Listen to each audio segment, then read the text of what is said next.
दोस्तों, पूर्वी सीमा पर इस वक्त जो कुछ चल रहा है उसने पूरे सुरक्षा तंत्र को हाई अलर्ट मोड पर ला दिया है। जीरो लाइन से लगातार ऐसी तस्वीरें सामने आ रही हैं जिन्होंने सियासी गलियारों से लेकर सुरक्षा एजेंसियों तक हर किसी की धड़कनें तेज कर दी हैं। कहीं रातों रात कंटीले तार खड़े किए जा रहे हैं, कहीं जवानों की अतिरिक्त तैनाती हो रही है, तो कहीं लगातार फ्लैग मीटिंग्स के जरिए माहौल को संभालने की कोशिश चल रही है। लेकिन सवाल यह है कि आखिर अचानक ऐसा क्या हुआ कि सीमा पर वर्षों से रुका पड़ा काम अब युद्ध स्तर पर पूरा किया जा रहा है? क्या यह सिर्फ घुसपैठ रोकने की तैयारी है या फिर इसके पीछे कोई बहुत बड़ा रणनीतिक खेल छिपा हुआ है? क्योंकि सूत्रों की माने तो आने वाले समय में यह पूरा इलाका एक ऐसे हाईटेक सुरक्षा कवच में बदलने जा रहा है जहां बिना इंसानी निगरानी के भी हर हलचल पर नजर रखी जाएगी। और सबसे बड़ी बात, इस पूरे ऑपरेशन ने सामने वाले खेमे की बेचैनी को इस कदर बढ़ा दिया है कि अब लगभग हर दिन सीमा पर तनातनी और बहस की खबरें सामने आ रही हैं। दोस्तों, पश्चिम बंगाल के सुदूर इलाकों से लेकर घने जंगलों तक जीरो लाइन पर कुछ ऐसा हो रहा है जो पहले कभी नहीं हुआ। हमारी बॉर्डर फोर्स लगातार एक ऐसे मास्टर प्लान पर काम कर रही है जो आने वाले दशकों में भारत की सुरक्षा का पूरा नक्शा ही बदल कर रखा देगा। एक तरफ हमारे जवान मुस्तैदी से कटीले तार बिछा रहे हैं तो दूसरी तरफ सामने वाले गार्ड्स को भारी मिर्ची लग रही है। हालात जंग जैसे हो गए हैं, रोज बहस हो रही है, रोज फ्लैग मीटिंग बुलाई जा रही है। यह मामला सिर्फ कुछ किलोमीटर की जमीन नापने का नहीं है, बल्कि यह एक बहुत बड़े और बेहद सख्त संदेश का है। आज का हमारा सिस्टम किसी भी तरह की घुसपैठ या अवैध गतिविधि को जड़ से खत्म करने के लिए वो कदम उठा रहा है जिसके बारे में पहले सिर्फ सोचा जाता था। तो आखिर उस जीरो लाइन पर ऐसा क्या बवाल चल रहा है जिसने दोनों तरफ का माहौल इतना ज्यादा गर्म कर दिया है? क्या भारत और हमारे पूर्वी पड़ोसी के बीच बॉर्डर पर हालात वाकई इतने तनावपूर्ण हो चुके हैं कि अब वहां आए दिन हाई लेवल मीटिंग बुलानी पड़ रही है? आखिर पश्चिम बंगाल चुनाव के बाद से ही ऐसा क्या बदल गया कि जीरो लाइन पर बाड़ लगाने के काम में इतनी भयंकर तेजी आ गई और सामने वालों को ऐतराज होने लगा? एक दिग्गज नेता ने ऐसा क्यों कह दिया कि अगर दिल्ली से केवल एक इशारा हो जाए तो हमारे जवान सिर्फ 48 घंटे के अंदर पूरा गेम पलट कर रख सकते हैं? दो देशों के कमांडर्स के बीच हुई उस सीक्रेट फ्लैग मीटिंग के अंदर बंद कमरों में ऐसा क्या हुआ जिसने सामने वाले गार्ड्स की अकड़ को पूरी तरह से ढीला कर दिया? और सबसे बड़ा सवाल, देश के गृह मंत्रालय का वो स्मार्ट ग्रिड प्रोजेक्ट आखिर है क्या जो बिना किसी इंसान के भी पूरे बॉर्डर को एक अभेद्य किले में बदलने जा रहा है? दोस्तों, इन सवालों के जवाब आपको हैरान कर देंगे क्योंकि आज हम आपको उस ग्राउंड जीरो पर लेकर जा रहे हैं जहां इस वक्त सबसे बड़ा एक्शन चल रहा है। अब जरा सोचिए, आप पश्चिम बंगाल के सिलीगुड़ी इलाके में हैं। वहां एक जगह है फांसी देवा। इस इलाके में पिछले कई सालों से एक बहुत बड़ा काम अटका हुआ था, लेकिन अब फाइनली वहां भारत की सीमा पर बाड़ लगाने का काम बहुत ही तूफानी रफ्तार से शुरू हो गया है। पश्चिम बंगाल सरकार ने बॉर्डर की सुरक्षा को एकदम लोहे जैसा मजबूत करने के लिए हमारे जवानों को पूरे 27 किलोमीटर की जमीन सौंप दी है। अब आप कहेंगे कि इसमें कौन सी बड़ी बात है, जमीन ही तो सौंपी है। लेकिन मेरे भाई, यही तो असली ट्विस्ट है। यह जमीन सौंपना कोई मामूली सरकारी काम नहीं है। यह राष्ट्रीय सुरक्षा की दिशा में उठाया गया वो कदम है जिसका इंतजार बहुत लंबे समय से हो रहा था। बंगाल में लगभग 569 किलोमीटर की सीमा ऐसी है जो अभी भी खुली हुई है। अब खुली सीमा का मतलब समझते हैं। इसका मतलब है कि कोई भी अवांछित तत्व, कोई भी घुसपैठिया या स्मगलर रात के अंधेरे का फायदा उठाकर इधर से उधर आ जा सकता है। लेकिन अब राज्य में जो नई राजनीतिक सुगबुगाहट हुई है और जो सख्ती आई है, उसके बाद इस खुली सीमा को हमेशा के लिए पैक करने का फैसला ले लिया गया है। लेकिन क्या आपको लगता है कि हमारे जवान जब वहां तार लगाने पहुंचेंगे तो सामने वाले चुपचाप बैठकर तमाशा देखेंगे? बिल्कुल नहीं। असली ड्रामा तो तब शुरू हुआ जब नॉर्थ 24 परगना और कूच बिहार के इलाकों में काम शुरू हुआ। कूच बिहार के पास एक जगह है 3 बीघा कॉरिडोर। वहां जीरो लाइन के पास जैसे ही हमारे जवानों ने पिलर गाड़ने और बाड़बंदी की तैयारी शुरू की तो सामने वाले बॉर्डर गार्ड्स यानी बीजीबी की तरफ से भारी दखलंदाजी शुरू हो गई। बात इतनी बढ़ गई कि दोनों तरफ के जवानों के बीच तीखी बहस हो गई। जब यह खबर बाहर आई तो देश के राजनीतिक गलियारों में भूचाल आ गया। इसी तनातनी के बीच बीजेपी के एक बेहद फायर ब्रांड नेता अर्जुन सिंह का एक ऐसा बयान सामने आया जिसने माहौल में आग लगा दी। अर्जुन सिंह ने सीधे तौर पर सामने वाले गार्ड्स की हैसियत पर सवाल उठाते हुए कहा कि उनके पास तो टिकने की ताकत और बुनियादी साजो सामान तक नहीं है। उन्होंने तो यहां तक कह दिया कि अगर प्रधानमंत्री नरेंद्र मोदी हमारे जवानों को केवल एक बार आदेश दे दें तो हम 2 दिन के अंदर ही सामने वाले इलाके पर आसानी से अपनी पूरी पकड़ बना सकते हैं। यह कोई हल्का बयान नहीं था दोस्तों। यह उस नए और आक्रामक रवैये का सबूत है जो आज देश की सुरक्षा के मामले में अपनाया जा रहा है। यह बयान साफ दिखाता है कि अब डिफेंसिव खेलने का वक्त चला गया है। अब आप सोच रहे होंगे कि इस तीखी बयानबाजी के बाद बॉर्डर पर क्या हुआ होगा। क्या वहां हालात और बिगड़ गए? रुकिए, सस्पेंस अभी बाकी है। गुरुवार और शुक्रवार के दिन हालात इतने तनावपूर्ण हो गए थे कि दोनों देशों के अधिकारियों को तुरंत दखल देना पड़ा। दरअसल बांग्लादेश के लालमनिरहाट इलाके में अंतरराष्ट्रीय सीमा स्तंभ संख्या 806 के पास हमारी फोर्स एक नया पिलर स्थापित करने की तैयारी कर रही थी। हमारे जवानों का मकसद बिल्कुल साफ था कि अपनी जमीन की पैमाइश करो और वहां पिलर लगाओ ताकि कोई भी अवैध रूप से अंदर न आ सके। लेकिन तभी बीजीबी की टीम वहां धमक पड़ी और उन्होंने काम को बीच में ही रुकवा दिया। उनका दावा था कि अंतरराष्ट्रीय नियमों के हिसाब से जीरो लाइन के 150 गज के दायरे में किसी भी तरह का कोई स्थायी निर्माण या पक्का ढांचा नहीं बनाया जा सकता। मामला जब ज्यादा गर्म हुआ तो शनिवार को आनन फानन में एक फ्लैग मीटिंग बुलाई गई। यह मीटिंग सीमा पिलर 812 के पास हुई। इस मीटिंग में सामने की तरफ से लेफ्टिनेंट कर्नल नाजियुर रहमान आए थे, जबकि भारत का कड़ा पक्ष रखने के लिए हमारी 174 बटालियन के कमांडर विनोद कुमार वहां मौजूद थे। मीटिंग में भी सामने वालों ने 150 गज के अंदर फेंसिंग का विरोध किया, लेकिन हमारे कमांडर ने बिना किसी लाग लपेट के दो टूक शब्दों में समझा दिया कि हम किसी और की जमीन पर नहीं बल्कि अपनी भारतीय सीमा के अंदर ही अपनी जमीन नाप रहे हैं और जमीन नापने के बाद वहां बाड़बंदी हर हाल में की जाएगी। हमारी इस दो टूक बात के बाद सामने वाले अधिकारियों की अकड़ थोड़ी ढीली पड़ी और उन्होंने सफाई देते हुए कहा कि उन्हें भारतीय सीमा के अंदर भूमि अधिग्रहण से कोई दिक्कत नहीं है, बस वो 150 गज वाले नियम की बात कर रहे हैं। इस मीटिंग के बाद फिलहाल के लिए स्थिति नियंत्रण में आ गई है, लेकिन अंदर ही अंदर वो आग अभी बुझी नहीं है। अब आपके दिमाग में यह सवाल जरूर आ रहा होगा कि आखिर इतने सालों बाद भी यह बॉर्डर पूरी तरह से पैक क्यों नहीं हो पाया? ऐसा क्या है वहां जो तार लगाना इतना मुश्किल है? चलिए इसे थोड़ा आसान भाषा में समझते हैं। दोस्तों, हमारी पूर्वी सीमा कोई सीधी लकीर नहीं है जिसे आप चौक से खींच दें। भारत की सबसे लंबी अंतरराष्ट्रीय सीमा इसी तरफ है, जो करीब 4096.7 किलोमीटर तक फैली हुई है। यह सीमा पश्चिम बंगाल, असम, मेघालय, त्रिपुरा और मिजोरम जैसे राज्यों से होकर गुजरती है। अब समस्या यह है कि इस 4000 किलोमीटर में से कई 100 किलोमीटर का इलाका ऐसा है जहां इंसान का पहुंचना ही अपने आप में एक बहुत बड़ा टास्क है।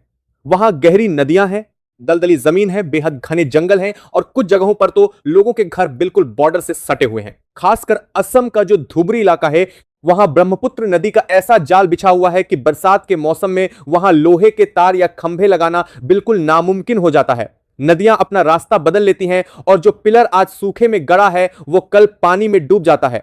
इसी भौगोलिक मजबूरी का फायदा उठाकर ही तो सालों से अवैध घुसपैठिए और स्मगलर्स इस पार आते रहे हैं। तो क्या भारत सरकार ने इन मुश्किलों के सामने घुटने टेक दिए हैं? बिल्कुल नहीं, क्योंकि अब एंट्री होने जा रही है उस असली गेम चेंजर की, जिसका नाम सुनकर ही बॉर्डर पार करने वालों के पसीने छूट जाते हैं। देश के गृह मंत्री अमित शाह ने हाल ही में हमारी फोर्स के एक बड़े कार्यक्रम में एक ऐसे प्लान का खुलासा किया है जो पूरे सिस्टम को जड़ से बदल देगा। यह कार्यक्रम था रुस्तमजी स्मृति व्याख्यान। अब आपको बता दूं कि KAF रुस्तम जी वो महान शख्सियत थे जिन्होंने 1965 में इस महान फोर्स की स्थापना की थी, जो आज दुनिया की सबसे बड़ी बॉर्डर सुरक्षा फोर्स है। इसी कार्यक्रम में गृह मंत्री ने ऐलान किया कि भारत अब स्मार्ट बॉर्डर प्रोजेक्ट लागू कर रहा है। यह कोई आम प्रोजेक्ट नहीं है, यह एक ऐसा हाईटेक और एडवांस सिस्टम है जो हमारी पश्चिमी और पूर्वी दोनों संवेदनशील सीमाओं पर लगाया जाएगा। इसका सीधा सा मतलब यह है कि जहां इंसान नहीं पहुंच सकता, जहां तार नहीं लगाए जा सकते, वहां अब भारत की टेक्नोलॉजी पहरा देगी। इस सिस्टम को तकनीकी भाषा में CIBMS यानी comprehensive integrated border management system कहा जाता है। इसके तहत पूरे बॉर्डर पर स्मार्ट कैमरों, थर्मल इमेजर्स और एडवांस रडार्स का एक बहुत बड़ा जाल बिछाया जा रहा है। अगर रात के घने अंधेरे में या कोहरे के बीच कोई घुसपैठिया बॉर्डर पार करने की कोशिश करेगा तो इंसान की आंखों को भले ही कुछ न दिखे, लेकिन ये थर्मल कैमरे इंसान के शरीर की गर्मी को तुरंत कैच कर लेंगे और जैसे ही कोई हरकत होगी, बिना किसी देरी के सीधे कंट्रोल रूम में अलार्म बजने लगेगा। नदियों वाले इलाके में क्या होगा? वहां पानी के नीचे सोनार सिस्टम लगाए जाएंगे। अगर पानी के नीचे से कोई छुपकर आने की कोशिश करेगा तो सोनार की तरंगे उसे पकड़ लेंगी। जमीन के नीचे फाइबर ऑप्टिक सेंसर बिछाए जा रहे हैं, यानी अगर कोई सुरंग बनाकर या जमीन पर रेंगकर आने की कोशिश करेगा तो उसके वजन से जमीन में जो हल्का सा कंपन होगा वो भी कंट्रोल रूम की स्क्रीन पर लाल रंग की बत्ती जला देगा। और सबसे ऊपर आसमान में लगातार 24 घंटे हमारे एडवांस ड्रोन पहरा देंगे, जो लाइव फीड सीधे कमांड सेंटर तक पहुंचाएंगे। आपको जानकर हैरानी होगी कि बिना तार वाले इलाकों में इस तकनीक का इस्तेमाल पहले से ही शुरू हो चुका है। असम के धुबरी इलाके में बोल्ड किट नाम के एक प्रोजेक्ट के जरिए नदियों से घिरे उन इलाकों को कवर किया जा चुका है, जहां पहले तार लगाना असंभव था। और इसका रिजल्ट इतना शानदार रहा है कि अब इसे बड़े पैमाने पर लागू किया जा रहा है। 2019 में ही सरकार ने इस स्मार्ट प्रोजेक्ट के पायलट रन पूरे कर लिए थे। अब जो नया मास्टर प्लान तैयार हुआ है, उसका मकसद उन बचे हुए हजारों किलोमीटर के मोर्चे को एक अभेद्य दीवार में बदलना है। गृह मंत्री ने बिल्कुल दो टूक शब्दों में कह दिया है कि हमारा लक्ष्य हर उस एक व्यक्ति को ढूंढ निकालना है जिसने अवैध रूप से देश में एंट्री ली है और उसे वापस बाहर का रास्ता दिखाना है। यह संदेश बहुत साफ है कि अब भारत किसी भी तरह की अवैध गतिविधि, जाली करेंसी के व्यापार और नशीले पदार्थों की स्मगलिंग को बर्दाश्त करने के मूड में बिल्कुल नहीं है। असम, त्रिपुरा और पश्चिम बंगाल की सरकारें भी अब इस नए मिशन में पूरी तरह से साथ आ रही हैं और जल्द ही सभी मुख्यमंत्रियों के साथ एक बड़ी समीक्षा बैठक भी होने वाली है। दोस्तों, अब कहानी यहां से और भी ज्यादा खतरनाक मोड़ लेने जा रही है, क्योंकि जीरो लाइन पर जो कुछ अब हो रहा है उसने सिर्फ सीमावर्ती इलाकों में ही नहीं बल्कि राजधानी दिल्ली तक के सुरक्षा गलियारों में हलचल मचा दी है। सूत्रों के मुताबिक पिछले कुछ हफ्तों में बॉर्डर के कई ऐसे इलाकों से संदिग्ध गतिविधियों की रिपोर्ट सामने आई है जहां पहले कभी इतनी हलचल नहीं देखी गई थी। रात के अंधेरे में नदी के रास्तों पर अचानक तेज मूवमेंट, जंगलों के भीतर अजीब सिग्नल्स और कुछ इलाकों में स्थानीय एजेंसियों को मिले इनपुट ने पूरे सिस्टम को हाई अलर्ट पर डाल दिया है। यही वजह है कि अब सिर्फ तार लगाने या पिलर गाड़ने तक बात सीमित नहीं रह गई है। अब असली मिशन शुरू हुआ है। उस पूरे सिस्टम को हाई अलर्ट पर डाल दिया है। नेटवर्क को तोड़ने का, जो सालों से सीमा की कमजोरियों का फायदा उठाकर अंदर तक अपनी जड़ें फैला चुका था। बताया जा रहा है कि कई सीमावर्ती जिलों में एजेंसियों ने एक साथ बड़े ऑपरेशन शुरू कर दिए हैं, जहां संदिग्ध दस्तावेज, नकली पहचान पत्र और अवैध ट्रांजैक्शन से जुड़े सुराग मिलने के बाद कई इलाकों में देर रात तक छापेमारी चल रही है। और सबसे बड़ी बात, अब इस पूरे ऑपरेशन को सिर्फ स्थानीय कार्रवाई नहीं बल्कि राष्ट्रीय सुरक्षा के सबसे बड़े मिशनों में से एक माना जा रहा है। सूत्र बताते हैं कि हाल ही में हुई एक हाई लेवल सिक्योरिटी मीटिंग में अधिकारियों ने साफ शब्दों में कहा कि सीमा पार से सिर्फ घुसपैठ ही सबसे बड़ा खतरा नहीं है, बल्कि उसके पीछे काम कर रहा पूरा लॉजिस्टिक नेटवर्क ज्यादा खतरनाक है। यही वजह है कि अब एजेंसियों ने रणनीति बदल दी है। पहले जहां केवल बॉर्डर पर चौकसी बढ़ाई जाती थी, अब बॉर्डर से लेकर देश के अंदर तक फैले पूरे नेटवर्क की परतें खोली जा रही हैं। कई जिलों में अचानक किराएदारों का सत्यापन तेज कर दिया गया है। कई जगहों पर संदिग्ध मोबाइल नेटवर्क्स और फर्जी डॉक्यूमेंट रैकेट की जांच शुरू हो चुकी है और बताया जाएगा रहा है कि आने वाले दिनों में यह कार्रवाई और भी ज्यादा तेज होने वाली है, क्योंकि सुरक्षा एजेंसियों का मानना है कि अगर सिर्फ सीमा सील कर दी जाए लेकिन अंदर बैठे नेटवर्क को नष्ट न किया जाए तो खतरा पूरी तरह खत्म नहीं होगा। इसीलिए अब पूरा फोकस पर है जो अवैध गतिविधियों को अंदर बैठकर सपोर्ट कर रहे हैं। इसी बीच सीमा के पास बसे कई इलाकों से ऐसी तस्वीरें सामने आई हैं जिन्होंने हर किसी को चौंका दिया। देर रात अचानक सड़कों पर भारी सुरक्षा बलों की गाड़ियां दिखाई देने लगीं। कई इलाकों में ड्रोन से निगरानी शुरू कर दी गई। कुछ जगहों पर स्थानीय लोगों ने दावा किया कि रात भर आसमान में लगातार ड्रोन मंडराते रहे और जंगलों की तरफ तेज सर्चलाइट्स घूमती रहीं। बताया जा रहा है कि सुरक्षा एजेंसियों को कुछ ऐसे इनपुट मिले थे जिनमें सीमा पार से बड़ी घुसपैठ की कोशिश की आशंका जताई गई थी। यही वजह है कि कई सेक्टरों में जवानों को अतिरिक्त हथियार और हाईटेक उपकरण भेजे गए। सूत्रों के मुताबिक अब कई संवेदनशील इलाकों में ऐसी इलेक्ट्रॉनिक फेंसिंग लगाई जा रही है जो इंसानी हलचल को कई किलोमीटर दूर से पकड़ सकती है। अगर कोई व्यक्ति जमीन पर रेंगते हुए भी आगे बढ़े तो सिस्टम तुरंत अलर्ट भेज देगा। यानी अब वो पुराना दौर खत्म होता दिख रहा है जब घने कोहरे या अंधेरे का फायदा उठाकर लोग सीमा पार कर लेते थे। लेकिन दोस्तों, कहानी का सबसे बड़ा ट्विस्ट अभी बाकी है, क्योंकि अब सिर्फ सीमा पर सुरक्षा बढ़ाने की बात नहीं हो रही बल्कि उन आर्थिक नेटवर्क्स पर भी प्रहार शुरू हो चुका है जिनके जरिए अवैध कारोबार चलता था।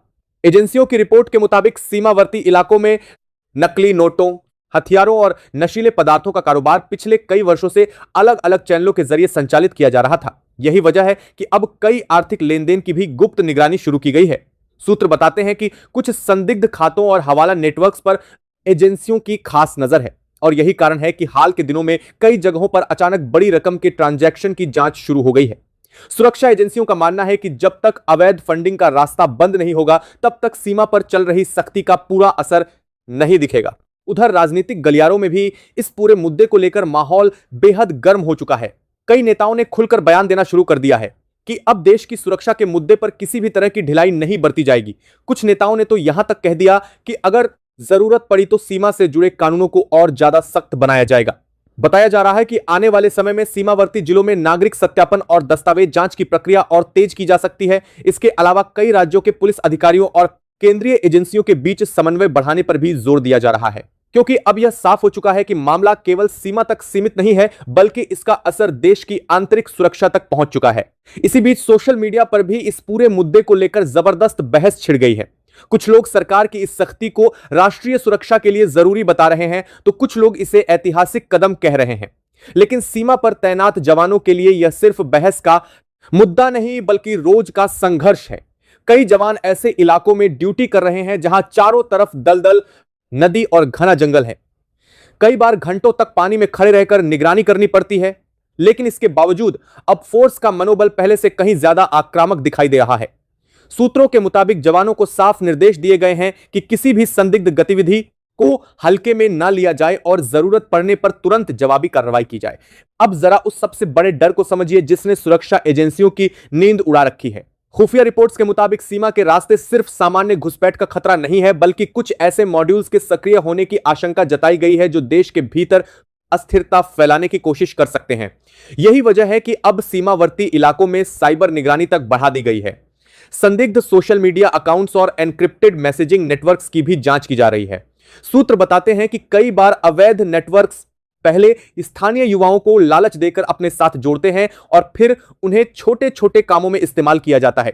इसी खतरे को देखते हुए अब कई जिलों में विशेष जागरूकता अभियान भी शुरू किए गए हैं, ताकि स्थानीय लोग किसी भी संदिग्ध गतिविधि की तुरंत सूचना दे सकें।